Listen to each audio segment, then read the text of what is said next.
रजनीश पांडे हत्याकांड में फरार आरोपी की गिरफ्तारी व सुरक्षा की मांग। पीड़िता ने जिलाधिकारी को सौंपा प्रार्थना पत्र।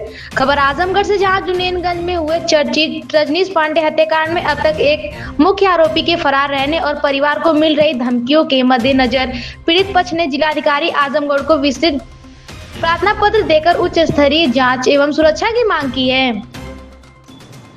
ग्राम मराहा करमटनाथ पट्टी थाना रौनापार की रहने वाली रंजना पांडे, जो जिला महिला चिकित्सालय आजमगढ़ में एएनएम के पद पर कार्यरत है, ने बताया कि दिनांक 6 दिसंबर 2025 को उनके पति रजनीश पांडे की जुनेनगंज में दिन दहाड़े गोली मारकर हत्या कर दी गई थी। इस संबंध में थाना कोतवाली में एफआईआर संख्या 0637/2025 धारा के अंतर्गत 5 नामजद अभियुक्तों के खिलाफ केस दर्ज हुआ था। आपको बता दें कि पीड़िता के अनुसार पुलिस ने 4 अभियुक्तों को गिरफ्तार कर लिया है, लेकिन मुख्य नामजद आरोपी आजम पुत्र अलीम निवासी दाऊदपुर बाग खालिश जीएनपुर अब तक फरार है।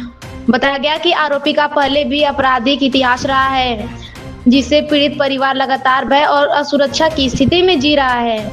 रंजना पांडे ने जिलाधिकारी को सौंपे प्रार्थना पत्र में कहा है कि घटना के बाद से यह स्वयं, उनके 2 बच्चे तथा पूरा परिवार मानसिक रूप से अत्यंत तनाव में है और उन्हें सुरक्षा की आवश्यकता है। पीड़िता ने जिलाधिकारी से मांग की कि फरार मुख्य आरोपी की तत्काल गिरफ्तारी, पीड़िता एवं उसके बच्चों को सरकारी सुरक्षा प्रदान करना, गवाहों तथा परिवार की पूर्ण सुरक्षा व्यवस्था, मामले की उच्च स्तरीय जांच, वैज्ञानिक जांच एवं साक्ष्यों के संरक्षण की व्यवस्था, केस की सुनवाई फास्ट ट्रैक कोर्ट में कराना, विवादित भूमि से जुड़े निर्णय की पुनः जांच एवं अविवादित भूमि पर कब्जा दिलाना।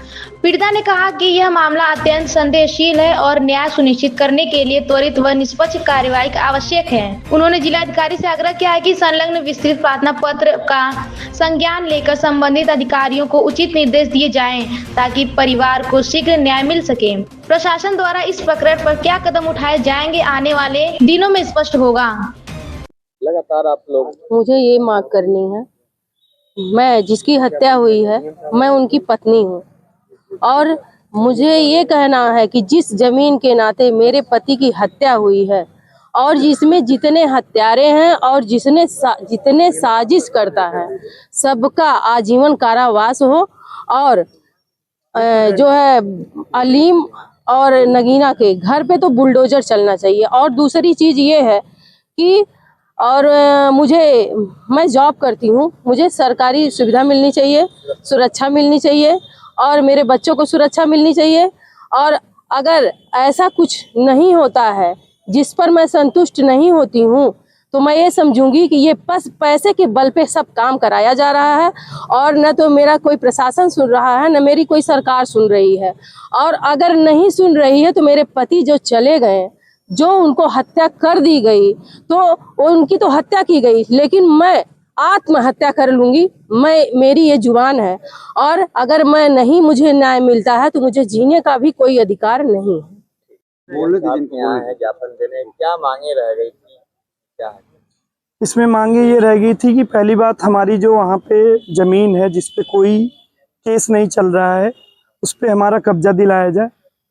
दूसरी डिमांड हमारी ये है कि अलीम पुत्र आजम, जो अलीम और आजम इस चीज़ के मास्टर माइंड हैं, उनको जो है गिरफ्तार किया जाए जल्द से जल्द और इस पे हमें अपडेट दिया जाए कि वो कहाँ पे हैं, क्यों गिरफ्तार अभी तक नहीं हुए हैं।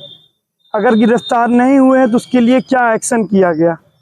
दोनों गिरफ्तारी जो हुई है वो नगीना सिंह की, इंद्रसेन, भीमसेन, उग्रसेन की हुई है।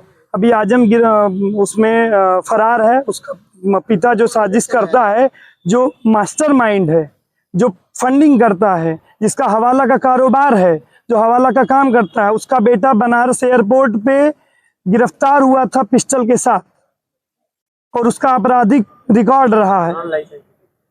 बिना लाइसेंस की पिस्टल थी। सारी चीजें इसकी जांच कराई जाए, उसके ऊपर जो है कड़ा से कड़ा एक्शन लिया जाए और उसको गिरफ्तार किया जाए। डीएम साहब के यहाँ हमने मुलाकात की, उन्होंने हमें जो हमारी डिमांड्स थी उन्होंने बोला कि ठीक है, हम कब्जा पे भी देखते हैं और जो विवादित ज़मीन है उसके भी निस्तारण का काम करेंगे। तीसरी चीज़ उन्होंने बोला कि हम आपको शस्त्र लाइसेंस देते हैं और सुरक्षा भी प्रदान करेंगे बच्चों की और मेरे भाभी की और उनके बच्चों की। बच्चा स्कूल में पढ़ने जाता है, छोटा है, अभी 8th क्लास में है।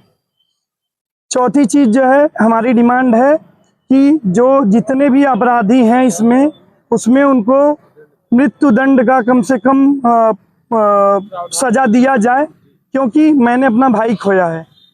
बराबर का न्याय तभी होता है जो हमारे साथ हुआ वो उनके साथ हो, वही हम बराबर का न्याय मांगेंगे।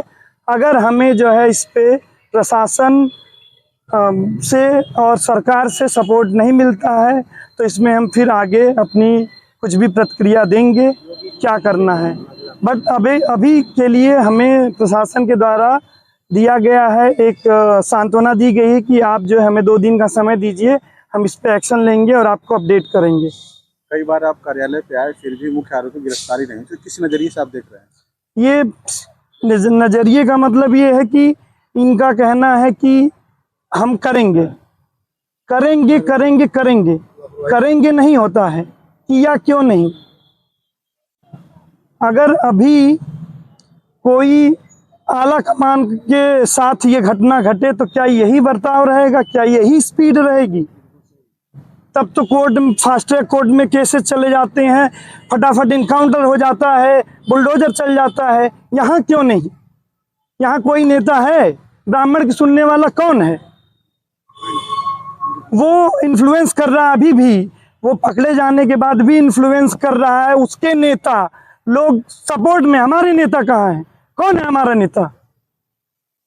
कौन कर रहा है हमारे लिए? क्या आके फोटो खिंचवा के अपलोड करने से चीजें नहीं होती हैं, काम करने से होता है। और काम नहीं होगा तो इसमें हम आगे बढ़ेंगे, और आगे इतना बढ़ेंगे कि जब तक जीवित हूं तब तक ये केस लड़ूंगा और सबको सजा दिला के रहूंगा, चाहे उसके लिए मुझे मरना ही क्यों न पड़े।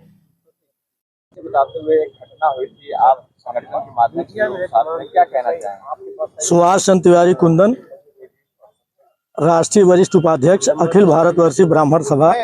हमारे साथ यहाँ पर प्रदेश अध्यक्ष सर्वानंद पांडे, जिलाध्यक्ष अभिषेक पांडे, श्री राम मिश्रा और तमाम ब्राह्मण सभा के प्रतिनिधि यहाँ पर उपस्थित हैं। 6 दिसंबर को जो यह अक्रूर घटना हुई है, और सबसे महत्वपूर्ण बात यह है कि जिसके साथ घटना हुई वह पहले से प्रशासन को आगाह करते रहा कि मुझे धमकियां दी जा रही हैं। इसके बाद भी इस तरह की घटना हुई, यह निश्चित रूप से निंदनीय है। और यह देखा जा रहा है कि जिस तरह से तमाम मामलों में प्रदेश सरकार बहुत बुलडोजर की कार्यवाही कर रही है, बहुत कड़ी कार्यवाही कर रही है, उस हिसाब से इस घटना में प्रशासन द्वारा कार्यवाही नहीं की गई है। 2-3-4 मुलजिम गिरफ्तार हैं, लेकिन अभी भी जो महत्वपूर्ण मुलजिम है, जो फाइनेंसिंग करता है, जो साजिश करता है, उसको अभी भी गिरफ्तार नहीं किया गया।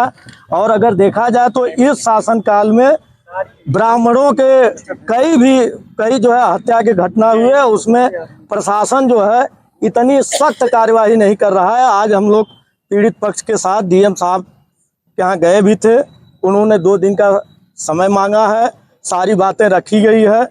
इन लोगों के सबसे बड़ी बात इनके सुरक्षा का खतरा है, वो भी पत्नी जो है सरकारी कर्मचारी हैं, इसलिए सुरक्षा मुहैया कराया जाए। डीएम साहब ने आश्वासन दिया है, और एसपी साहब से बात करने के लिए भी उन्होंने कहा कार्यवाही के संबंध में। तो हम अखिल भारतवर्षीय ब्राह्मण सभा पूरी तरह से इस घटना की कड़ी निंदा करते हुए इन लोगों के साथ है। और अगर 2 दिन में डीएम साहब द्वारा, प्रशासन द्वारा समुचित कार्यवाही नहीं की गई तो इस मामले को माननीय मुख्यमंत्री स्तर तक ले जाया जाएगा, और संगठन अन्य भी कार्यवाही करने